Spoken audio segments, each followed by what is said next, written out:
आयत नंबर 277 है, इन्नल्लज़ीना आमनू, बेशक वो लोग जो ईमान लेकर आए, वो अमीलुस्सालिहात नेक अमल किए, व अकामुस्सलाह नमाज कायम की, व आतुज़्ज़कात ज़कात अदा की, लहुम अजरुम इंदा रब्बिहिम, तो उनके लिए उनका अजर उनके रब के पास है, वला खौफुन अलैहिम, ना उनके ऊपर कोई खौफ होगा, वलम यहज़नुन, नहीं वो गमगीन होंगे।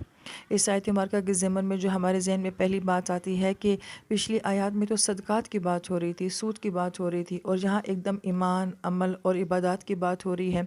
आयत का आपस में रब्त क्या बनता है? तो बड़ी खूबसूरत मुफस्सिर किराम फरमाते हैं कि अहकाम के ऊपर अमल करना आसान नहीं होता है, इसलिए अहकाम के ऊपर अमल करने के लिए क्या चीज़ ज़रूरी है कि इंसान के पास ईमान हो। जिसके पास ईमान होगा और जिसका ताल्लुक़ इबादत के साथ होगा, उसके लिए अहकाम के ऊपर भी अमल करना आसान हो जाएगा। और जिसका ईमान सही नहीं है और उसका ताल्लुक़ इबादत के साथ नहीं है, तो उसको अहकाम बहुत बोझ लगने लगते हैं, बहुत मुश्किल लगने लगते हैं।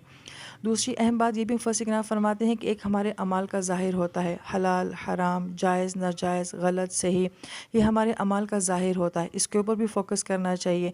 मगर असल हमारे ईमान का बातिन होता है, हमारे अमाल का बातिन होता है कि कोई अमल जो है हमने किस सोच के साथ किया है, किस नीयत के साथ किया है, उसके पीछे हमारा जज्बा क्या था, हमारी सोच क्या थी। और अल्लाह ताला जो है वो हमारे अमाल के ज़ाहिर को नहीं देखते हैं, अल्लाह ताला हमारे अमाल के बातिन को देखते हैं। तो गोया कि इन आयात में जो है वो हमें कम्बिनेशन बताया जाता है कि देखो ये हलाल है, ये हराम है, ये ज़ाहिर के मामलात हो गए, मगर उसके पीछे एक खूबसूरत ईमान होना चाहिए, इबादत के साथ खूबसूरत जो है वो ताल्लुक़ होना चाहिए।